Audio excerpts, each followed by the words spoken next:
Thank you to the Brass Ring and R's for sponsoring this episode. The Brass Ring and R's are both owned and operated by Lauren Alston in Hopsot and Fort Branch, Indiana. Both restaurants are focused on their customers' needs and put nothing but their best foot forward in all cases. Check out the Brass Ring and R's for some amazing food and a great time. Thank you again. Welcome back to Definitely Talking. This is the fifth episode. I know it's been a while. I'm here with Derek Mcgraw. He is a former police officer from Princeton. And so, Derek, just kind of tell us a little bit about yourself. So my name is Derek Mcgraw. I'm born and raised in Gibson County in Princeton, Indiana. I grew up a police officer's son. Graduated from Princeton High-School, went to college at Vincennes University, and ultimately followed in my father's footsteps and became a Princeton police officer. Worked my way up through the Princeton Police Department. Pretty much every step you could take, from patrol to training to investigations. And my last 8 years there, I served as the chief of police. And I wasn't looking, but an opportunity came with the Deaconess Health Systems. And currently I serve as, I'm still actually a police officer. The state of Indiana, hospitals have police departments just like schools. So I serve as a regional lieutenant for the Deaconess Hospital Police Department. That's amazing. I know your career probably a little bit more than most people do because of my dad, but could you probably go a little bit more in depth as to kind of where you got your start and how you kind of got into the police work and to where you are now? Oh, absolutely. So my mom will joke with you that when I was 2 years old, she couldn't take me in public because I always had a fake badge and a fake gun on. So obviously my dad is the reason that I went in the career path I chose. I idolized him and I idolized the job. I even said in some interviews when I retired that I didn't want to just be a police officer. I wanted to be a Princeton police officer. It meant a lot to me. So started like every other police officer. When I was 22 years old, I got hired, went to the police academy, spent 6 months up there in Plainfield, came back and started, as you all do, everybody that becomes a police officer, you start on the road and you patrol. And I was in patrol for probably about 4 years. I worked second shift, which was 3 p.m. to 11 p.m. If there's anything that's going to happen in Princeton, it usually happens in those hours. So it was a fun shift for a early 20-year-old kid. Got into instructing, and to be an instructor in a police department, you have to do some more classes and stuff. And I was teaching, my first instructor title was with defensive tactics. Then I became a taser instructor. Then I became an active shooter response instructor. Then ultimately I ended up becoming our firearms instructor, which in the police world as instructors, the pinnacle is firearms. So you have to do 3 different, pistol, rifle, and shotgun. And all those kind of led me into, I had to come off the road more and more because I was teaching more than I was working. And it folded into, I was coaching on the side with football. And we were working off-duty security for the schools. It was when SRO programs were still relatively new. Today it's commonplace and everybody should have them, but back then it wasn't. And I was doing a lot of work in the schools. So I got the fortunate opportunity to be the first ever school resource officer in Gibson County's history. I was dedicated 24 hours a day, but when school was in session, that was my job. Instead of working the road, I went to North Gibson schools, and I covered all the schools, high school, middle school, and elementaries.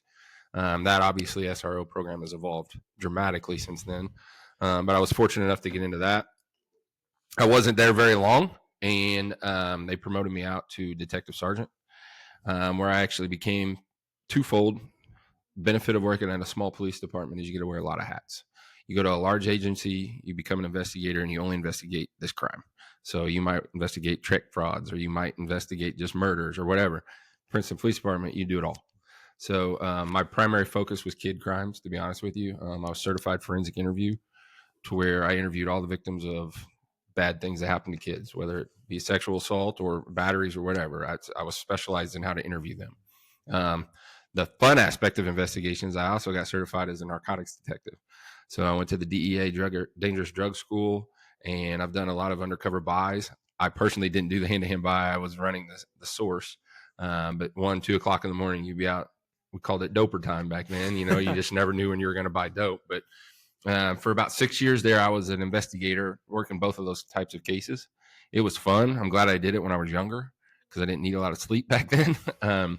Nowadays it's a little bit different now. A lot different now. I need more sleep. And then the opportunity arose in 2016, and at the ripe old age of 34, I became the chief of police at Princeton. So, and in that time frame, kind of divulged, because you don't just become the chief of police, right? I'd also delved into politics. So I became a county councilman when I was 31, which kind of got my name out there in the political realm, which is where your hat has to be sitting if you want to look at a role like police chief. So that kind of crossed over there too. Gotcha. So what was it like being the chief of police for a small town of Princeton? It's funny when people look at it that way. One of my earliest friends that I met in the chief world was Billy Bolin, who was the chief of police at Evansville. So you look at the two roles and you're like, man, there's nothing I can't imagine doing Billy's job based on what I knew, what I did at Princeton. And one day he came up for lunch and he was sitting in my office and I was like, hey, I got a couple things I need to do. And I knocked him out and he gave me an unbelievable compliment. He goes, Derek, I couldn't do your job. I'm like, dude, you're the police chief of Evansville. What do you mean? He goes, I just watched you do 10 things that I have so much civilian staff that covers for me. So it's never ending. When you're the chief of police of Princeton, you're the public information officer for Princeton. You're the guy that's in front of the media all the time. You're the guy that handles all the complaints from the weekends that you come in on Monday. Your phone never quits ringing. It was a 24/7, 365 job. When we'd go on vacation or anywhere, whether I was on vacation in Jamaica or Dominican Republic, my wife was awesome about it. I took my computer every day for 2 hours. When I woke up, I worked, because if I got behind on an email or something, I'd never get it back. So you have to stay in front of it. It's a very diligent job. Another job I'm glad I did when I was young, because I was energetic enough and dumb enough to try new adventures all the time. We transitioned and transformed that department from early 90s basically into the modern day. So from body cameras to radios to tasers to the new trainings, whatever. So it's nonstop. I can tell you that much. And I'm about to say I was able to actually see some of that up close because the CEO program got to go talk to a lot of the officers in the Princeton Police Department, and your effect has been seen and can still be seen today. I appreciate that. And I mean, you definitely have a good work ethic from as far as I can tell. So why did you get into law enforcement? Well, ultimately, like I said, it goes back to my dad. And I always joke when I was in first grade. So I graduated in the class of 2000. Okay. So when I was in first grade, you're talking late 1980s. The Y2K thing was a thing. It was before you were born, but everybody thought in the year 2000, everything was going to crash. Computers weren't going to keep up and everything. So when we were our first grade class got in, the newspaper did a big article on every first grader, I think in Gibson County, to be honest with you. And what do you want to be when you grow up and why? And my response was, I want to be a police officer. And my why was my dad.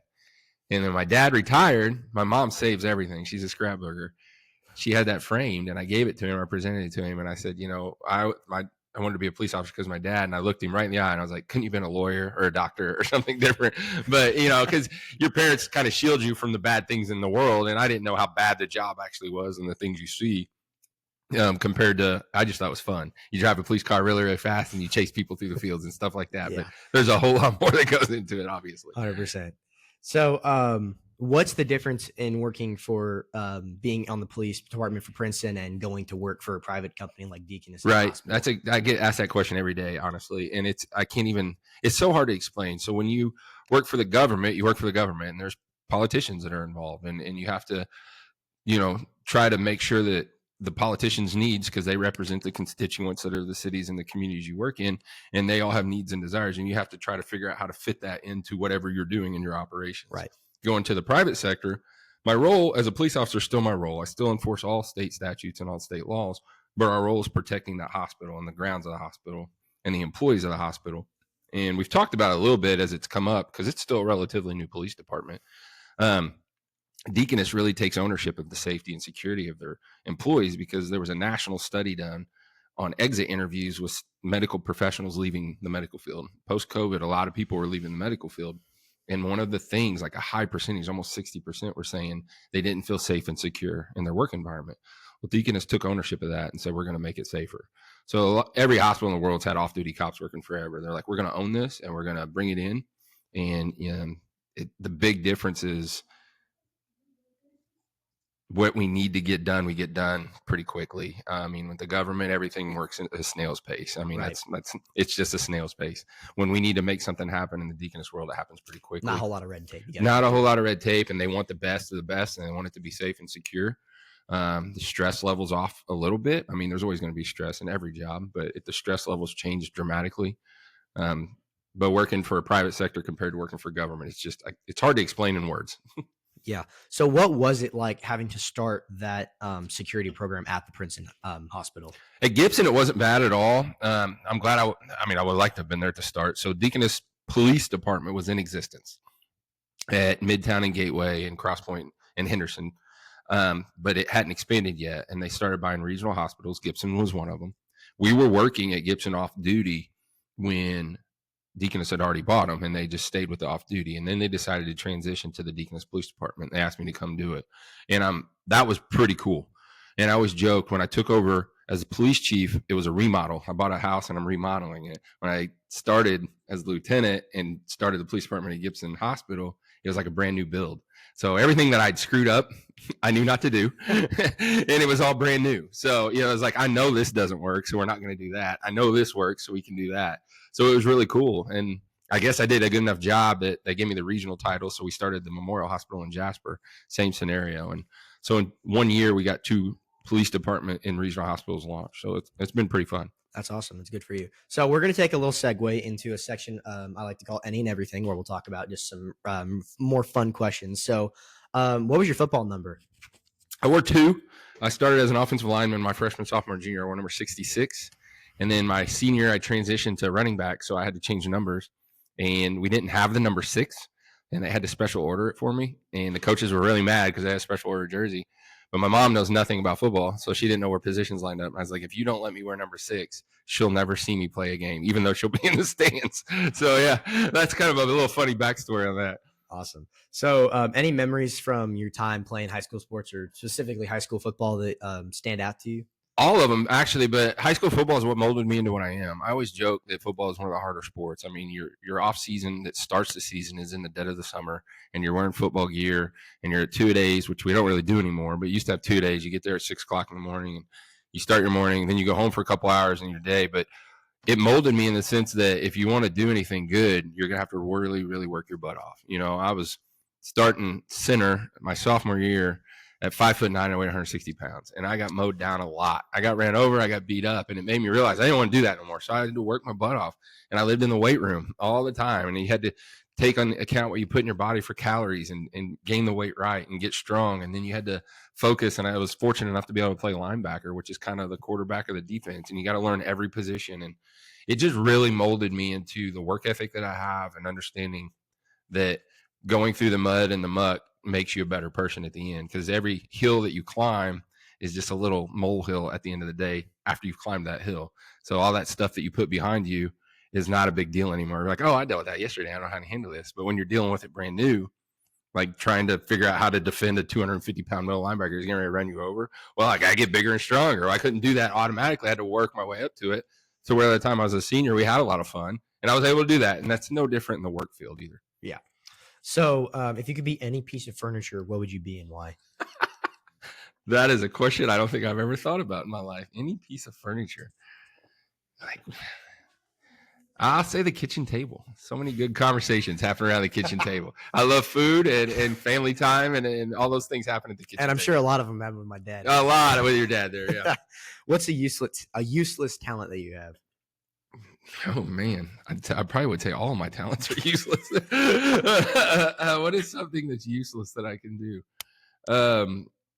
When I was a kid, I took piano lessons, and the only thing I can still do to this day, I can play Yankee Doodle Dandy on the piano. Can't play anything else. Can't read a lick of music, but I can later blindfold and play Yankee Doodle Dandy. Gotcha. What was the weirdest arrest you ever had in your time? Is this a PG show? I don't know, because some of them are bad. Weird arrest. So, I mean, when I was on the road, the meth epidemic was pretty hot here. So when somebody's ODing on meth, their body temperature goes through the roof. And there would be multiple occasions you would show up at a call and the man would be naked. So arresting a naked man is always weird, and you have to be very careful because that person's also going through a moment in their life, and they're very difficult to deal with. So yeah, arresting a naked person is always awkward. What's the fastest you ever caught somebody speeding? So working in the city limits of Princeton, we didn't have there's not a lot of highway there. There's only about 1 mile of 41 that's in the city limits of Princeton. Everything's an in-town road. Gotcha. So outer South Main is a 30-mile-an-hour speed limit. You catch a lot of people going 70 or 80, which is pretty hot in a 30-mile-an-hour zone. I'd say I saw north of 100 a couple times on 41. Gotcha. I just didn't know if you were ever out on 41 or every other. A little bit. And I think I got a guy at like 110 one night or something like that. Gotcha. What's something you'll never do again? I don't know, because everything I did that I would say is a mistake has also built me to be what I am today. So I had to learn from them the hard way. So Yeah. don't ever count your mistakes as not anything other than a learning lesson. Something I'll never do again. Man, we'll have to come back to that one because I probably got a million of them. All right. What's your favorite donut? You're a cop. I'm a cop, so I don't eat donuts in public. Nobody will ever see me eat a donut, but I love chocolate long johns all day long. Oh, my God. All day long, I chocolate can long agree johns. to that one. Were you a troublemaker in high school? To an extent, no, but to an extent, yes. I'd say it depends on which teacher or coach you talk to. So I only got suspended one time in my entire life.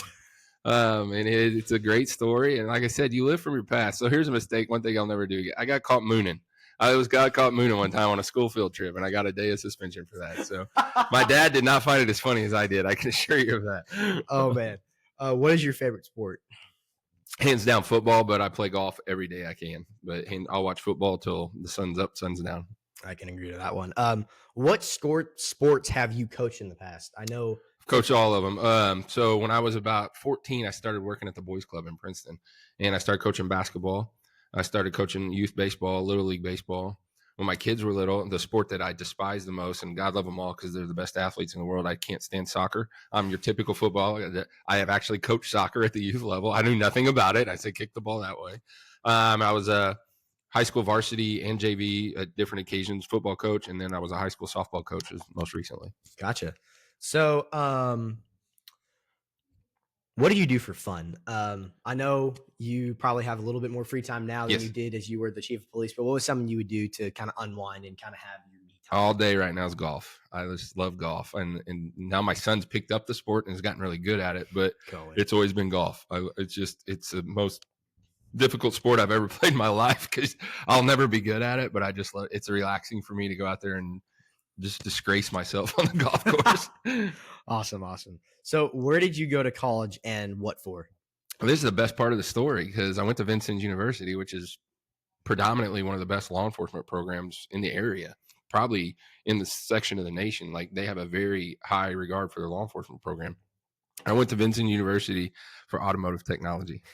And there's a backstory to that, but I actually have a college degree in automotive technology. Do you ever still use that today? I do. I changed my own oil. I changed my own brakes. It's a great fallback career. When I was in high school, I worked at my uncle's garage growing up. He's a big factor in my work ethic as well because he's an entrepreneur, one of the hardest working men I've ever met in my life. And he taught me a lot about work ethics. Had a small little back issue, and they told me I picked the worst career in the world for the way my back is designed. So I had to, at an early age, make a career choice, which it was always law enforcement. There was never a question what it was going to be. Gotcha.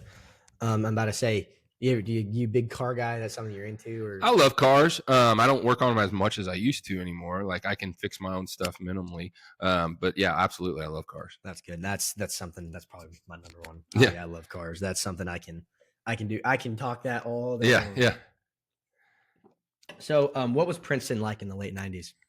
Obviously, you were around in what is probably, at least what my parents say, is probably the golden era of high school. We live in a very different time. It's a weird time you live in. I joke, and you guys have it rough in your high school, with social media and the camera phones and everything. Like, I would not have succeeded probably because I did a lot of stupid stuff. It was stupid, nothing criminal, but it was stupid, and it would have been caught on social media. It was a blast. I mean, literally, we had a good group of guys. I mean, me and your dad were best friends in high school, but we had a core. It wasn't just me and him. There was a bunch of us. And, proms were a lot more fun back then for some reason. Maybe just as I've gotten older, maybe they don't look as fun. I don't know. But, snow days were a blast. We had a buddy that had the best hill in the world, and 50 of us would be sledding. I mean, we just did stupid stuff that wasn't illegal, but we had a good time. I mean, we really did. I'm glad you're putting emphasis on it. No, it's not illegal. We didn't do anything illegal. Did you do anything in high school you regret today?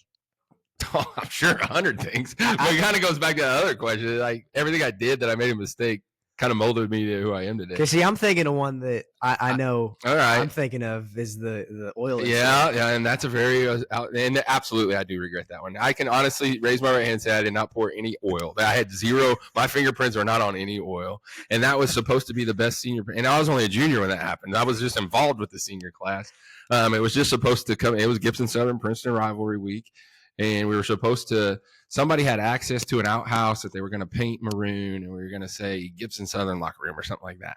And it worked on that thing for like months. And then the night of, all of a sudden it turned into, we're not doing that. They're just going to dump oil in the parking lot. And I was down there when it happened. I left prior to the dumping, but I was still involved enough that I got in a little bit of trouble on that one.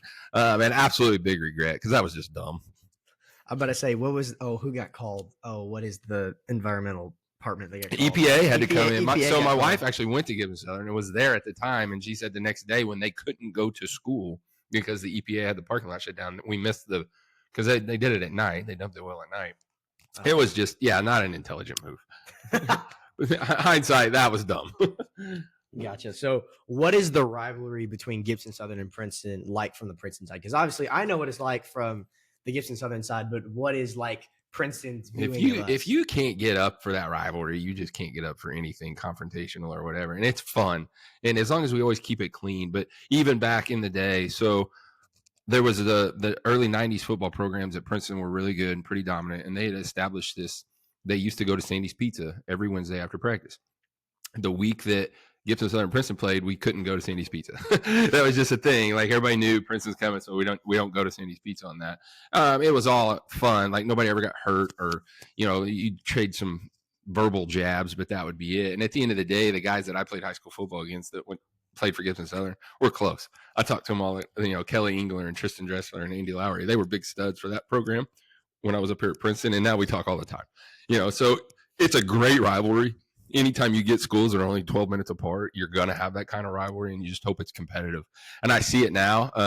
Sometimes they get a little outlandish with the chants that I hear in the crowd. It wasn't like that. But to go back to the oil incident, we were playing basketball that year, and the Gibson Southern crowd brought empty oil cans and said, "We've got your oil." Stuff like that. It was a good time, though. Yeah. So what is it like cheering for Gibson Southern now? Because I know your wife went to Gibson Southern, so I mean, deep down, you got to. So I said I would never do it. It's just a thing. I'm Princeton and they're Gibson Southern, but my niece Paige Schnauz, obviously she's a sophomore basketball team, pretty good. And last year was the first time in my 40-some years of existence that I wore a Gibson Southern shirt. But blood's thicker than water, so I will cheer for my family. My niece and nephew, they go to Pike Central. I have a Pike Central shirt. It kills me to wear anything other than Princeton because I'm Princeton through and through.